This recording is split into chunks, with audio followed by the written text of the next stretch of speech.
दुनिया के लगभग ज्यादातर देशों पर कभी न कभी रोमन अंपायर ने, ब्रिटिश अंपायर ने या फिर दूसरे बड़े साम्राज्यों ने कब्जा करके उन पर शासन किया है। लेकिन ये एक ऐसा देश है जो कभी किसी का गुलाम नहीं हुआ। इस देश में महिला एक से ज्यादा पुरुषों के साथ विवाह कर सकती हैं। यहाँ की जो राजधानी है, वहाँ इतने सारे मंदिर हैं कि उसे द सिटी ऑफ टेम्पल भी कहा जाता है। इसके अलावा यहाँ के लोग हिंदी भाषा अच्छे से जानते हैं। यहाँ की करेंसी इंडियन करेंसी से सस्ती है, इसीलिए बहुत सारे भारतीय हर साल इस सुंदर देश में घूमने जाते हैं। ये वो देश है जहाँ से शांति के दूत संबंध रखते हैं। हिमालय की गोद में बसा ये शानदार देश है नेपाल।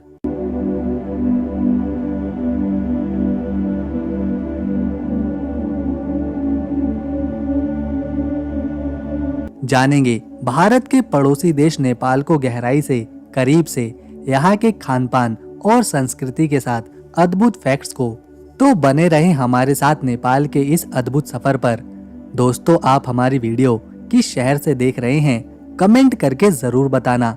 हम नेक्स्ट वीडियो में आपका नाम और कमेंट जरूर दिखाएंगे।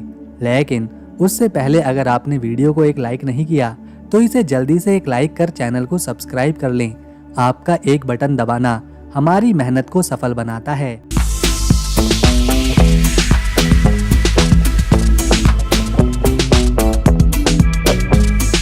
ये है नेपाल का मैप, जिसके उत्तर दिशा में तिब्बत आता है, वहीं दक्षिण, पश्चिम और पूर्व की दिशा में हमारा प्यारा देश भारत है। नेपाल 2008 से पहले हिंदू राष्ट्र के रूप में देखा जाता था, लेकिन फिर 2008 में नेपाल को एक धर्मनिरपेक्ष देश घोषित किया गया। यहाँ सभी धर्मों का सम्मान किया जाता है, लेकिन नेपाल में हिंदू धर्म को एक खास पहचान दी गई है, क्योंकि यहाँ के ज्यादातर लोग हिंदू धर्म की परंपराओं से जुड़े हुए हैं। नेपाल की आबादी 3 करोड़ 10 लाख है, जिसमें से 81% आबादी हिंदू धर्म का पालन करती है। ये नेपाल का सबसे बड़ा धार्मिक समुदाय है और यहाँ हिंदू परंपराएं, धारणाएं और त्योहार प्रमुख रूप से पहचाने जाते हैं। इसके अलावा 9% आबादी बौद्ध धर्म का पालन करती है और इसके पीछे की वजह है कि गौतम बुद्ध का जन्म स्थल नेपाल में ही है और इसीलिए यहाँ बौद्ध परंपराओं का गहरा प्रभाव है। वहीं 4% में इस्लाम धर्म के मानने वाले लोग यहाँ पर रहते हैं। 1.5% में ईसाई हैं और 4.5% में अन्य धर्मों के लोग यहाँ पर बसे हुए हैं। इतने सारे विभिन्न मान्यताओं वाले लोग यहाँ पर एक साथ रहते हैं और बहुत ही प्यार के साथ एक दूसरे के साथ मिलकर अपना जीवन बिताते हैं।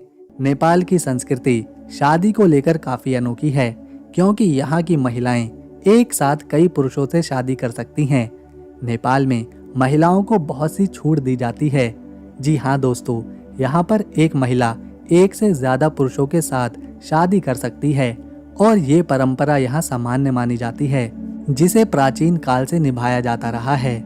नेपाल के खानपान की बात करें तो यहाँ पर ज्यादातर लोग मांसाहारी खाना खाना पसंद करते हैं। इसके अलावा नूडल, मोमोज जैसे स्वादिष्ट व्यंजन भी आपको खाने को मिलेंगे। वहीं अगर नेपाल के पारंपरिक भोजन की बात करें तो यहाँ के लोग दाल और भात खाना काफी पसंद करते हैं और दाल भात यहाँ का प्रमुख भोजन भी है। नेपाल में हर साल बहुत से त्योहार मनाए जाते हैं, जैसे कि दशई, तिहर, होली और दिवाली। भगवान बुद्ध के अनुयायी यूं तो पूरी दुनिया में फैले हुए हैं, लेकिन नेपाल में एक जगह है लुम्बिनी, जिसे गौतम बुद्ध का जन्म स्थान माना जाता है। ये जगह दुनिया भर के बौद्ध धर्म के मानने वाले लोगों में बहुत ही खास स्थान रखती है, क्योंकि नेपाल में पर्वतों की, पहाड़ों की कोई कमी नहीं है। तो इन पहाड़ों से बहुत सी नदियां निकलकर बहती हैं, जो नेपाल से होती हुई दूसरे देशों तक पहुंचती हैं, जिसमें से एक है गंडकी, दूसरी है कर्नाली और तीसरी है कोशी। ये नदियां नेपाल की जैव विविधता को न केवल बढ़ाती हैं, बल्कि राफ्टिंग, बोटिंग, स्की जैसे खेल पसंद करने वालों के लिए भी आकर्षण का केंद्र बनी रहती हैं। ये है नेपाल का एक खास टूरिस्ट स्पॉट, जो पूरी तरह से रोमांच से भरपूर है। यहाँ पहुँचने पर आप पूरे शहर काठमांडू को आसानी से देख सकते हैं। यहाँ एक ऐसा झूला है जो वादियों के बीच ले जाता है।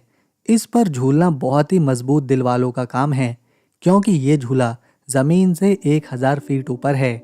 इसके अलावा यहाँ नेपाल का प्रसिद्ध शीशे से बना ब्रिज है, जो कि पूरी तरह से कांच से बना हुआ है और ये भी 1000 फीट ऊपर है। इस पर चलने के बाद जो महसूस होता है उसे शब्दों में बता पाना काफी मुश्किल है। ब्रिज से खड़े होकर राजधानी काठमांडू का जबरदस्त नज़ारा देखने को मिलता है। ये है नेपाल का चितवन राष्ट्रीय उद्यान, जो कि नेपाल का पहला राष्ट्रीय उद्यान है। इसे 1984 में यूनेस्को ने अपनी साइट्स में रखा था। यहाँ एक सींग वाला गैंडा, बंगाल टाइगर और बहुत ही सुंदर और अनोखे पक्षी देखने को मिलते हैं। नेपाल का झंडा दुनिया का एकमात्र ऐसा झंडा है जो चौकोर या आयताकार ना होकर 2 त्रिभुजों से बना हुआ है। झंडे के ऊपर वाले त्रिभुज में चांद दिखाई देता है, जबकि नीचे वाले त्रिभुज में सूर्य, जो कि बौद्ध और हिंदू धर्म का प्रतिनिधित्व करता है। हालांकि इस झंडे का डिजाइन 1962 में किया गया था, लेकिन इसका डिजाइन 200 साल पुराना माना जाता है, जो कि हिमालय को दर्शाता है। नेपाल को सीलिंग ऑफ द वर्ल्ड भी कहते हैं, क्योंकि दुनिया के 10 सबसे ऊंचे पहाड़ों में से 8 तो यहीं पर मौजूद हैं। माउंट एवरेस्ट, जो कि दुनिया का सबसे प्रसिद्ध पर्वत है, जिस पर चढ़ने हजारों देश विदेश से लोग यहाँ पर आते हैं, वो भी नेपाल में ही है। नेपाल पर कभी किसी विदेशी साम्राज्य ने शासन नहीं किया। ये हमेशा से एक आज़ाद देश रहा है। पहले यहाँ राजशाही थी और अब लोकतंत्र है। ये है नेपाल की राजधानी, जिसे काठमांडू के नाम से जाना जाता है। ये शहर पूरी तरह से मंदिरों से बना है।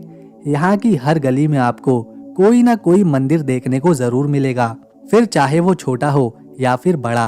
काठमांडू एक व्यस्त शहर है, जहाँ पर अक्सर भीड़ रहती है। सड़कों पर ढेर सारी गाड़ियाँ आपको नजर आएंगी। ये है बौद्ध स्तूप, ये है पशुपतिनाथ मंदिर और ये है दरबार स्क्वायर। ये सभी स्थान अपनी संस्कृति, इतिहास और नेपाल को दर्शाते हैं, जिस वजह से यूनेस्को ने इन्हें अपनी वर्ल्ड हेरिटेज साइट्स में शामिल किया हुआ है। इन्हें रोजाना हजारों सैलानी देखने आते हैं, जिसमें से भारतीयों की संख्या काफी ज्यादा होती है, क्योंकि भारत और नेपाल को भाई भाई माना जाता है और इसीलिए नेपाल में कोई भी भारतीय बिना पासपोर्ट या वीजा के जा सकता है और कोई भी नेपाल का व्यक्ति भारत आ सकता है। लेकिन अगर आप नेपाल जाएं तो अपना एक आईडी प्रूफ जरूर लेकर जाएं, जैसे कि आधार कार्ड, वोटर आईडी कार्ड या फिर ड्राइविंग लाइसेंस। नेपाल की भाषा नेपाली है और यहाँ के लोगों को नेपाली कहा जाता है। अगर आपको हिंदी पढ़ना आती है तो आप यहाँ की लिपि को आसानी से पढ़ सकते हैं, क्योंकि हिंदी के अक्षर और नेपाली भाषा के अक्षर लगभग एक ही समान हैं। वैसे तो नेपाल के लोग हिंदी और नेपाली भाषा बोलते हैं, लेकिन आपको जानकर हैरानी होगी कि यहाँ 125 से भी ज़्यादा भाषाएं बोली जाती हैं, जिन्हें अलग अलग समुदाय और जनजातियों के लोग बोलते हैं। इतनी सारी भाषाओं का बोला जाना नेपाल की विविधता को दर्शाता है।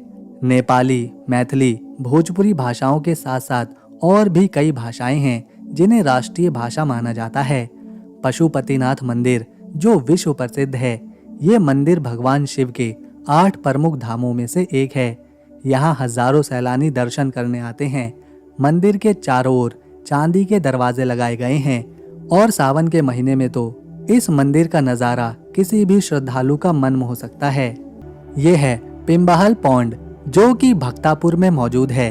ये एक पोखर है या फिर इसे झील के रूप में भी देखा जाता है। इसमें सैलानी नाव चलाने का मजा लेते हैं। इसके चारों तरफ कई छोटे छोटे बौद्ध के स्तूप बने हैं, जो काफी पुराने हैं।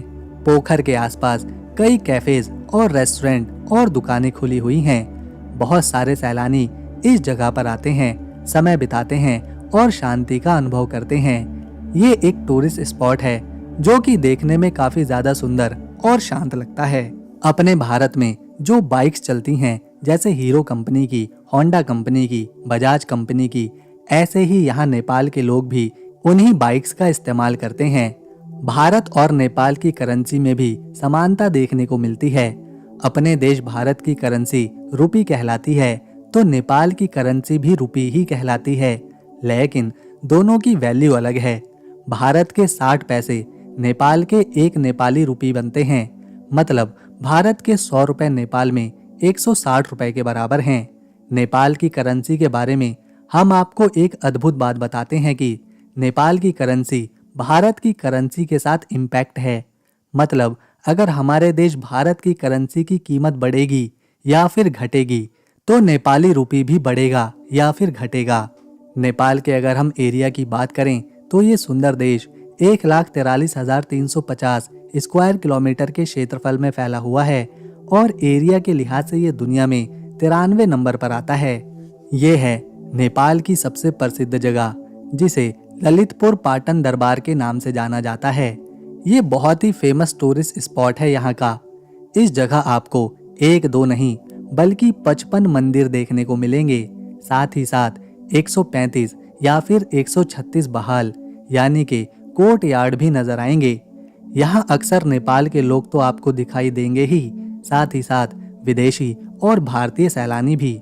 ये काठमांडू वैली में मौजूद है और इसे पाटन दरबार स्क्वायर के नाम से भी जाना जाता है। साल 1979 में इस ऐतिहासिक और सांस्कृतिक जगह को यूनेस्को ने अपनी वर्ल्ड हेरिटेज साइट्स में शामिल किया था। यहाँ कई प्राचीन इमारतें, मंदिर बने हुए हैं जिन्हें नेवार आर्किटेक्ट के डिजाइन में बनाया गया है। यहाँ का हिरण्या महाविहार, महाबौद्धा टेम्पल और कृष्णा मंदिर काफी फेमस है। पाटन को पहले ललितपुर के नाम से जाना जाता था और ललितपुर संस्कृत शब्द से आया है जिसका मतलब होता है एक सुंदर नगर। यहाँ प्राचीन समय में नेपाल के राजा महाराजा रहा करते थे और ये जगह राजनीति और संस्कृति का केंद्र हुआ करती थी। 12वीं शताब्दी से लेकर 18वीं शताब्दी तक यहाँ मल्ला किंग रहा करते थे और उन्होंने ही यहाँ पर महल और मंदिरों का निर्माण अलग अलग समय पर करवाया था। नेपाल न केवल अपनी संस्कृति के लिए खास है बल्कि ये हिमालय की गोद में भी बसा हुआ है, जिस वजह से इसकी प्राकृतिक सुंदरता और ज्यादा बढ़ जाती है। नेपाल की अर्थव्यवस्था में पर्यटन का अहम योगदान रहता है और हर साल इस देश में 10 लाख से ज्यादा लोग सिर्फ घूमने आते हैं, जो बहुत सारा पैसा यहाँ पर आकर खर्च करते हैं। इसीलिए नेपाल की अर्थव्यवस्था में 25% पैसा केवल पर्यटन से आता है। तो दोस्तों, अगर आपको नेपाल की हमारी ये वीडियो, मेहनत और इन्फॉर्मेशन पसंद आई तो इसे एक लाइक दें, शेयर करें और चैनल को सब्सक्राइब कर बेल आइकन ज़रूर दबाएं ताकि आने वाली नई वीडियो की अपडेट आपको मिले सबसे पहले। हम मिलेंगे नेक्स्ट वीडियो में, तब तक के लिए नमस्कार, अपना ख्याल रखें।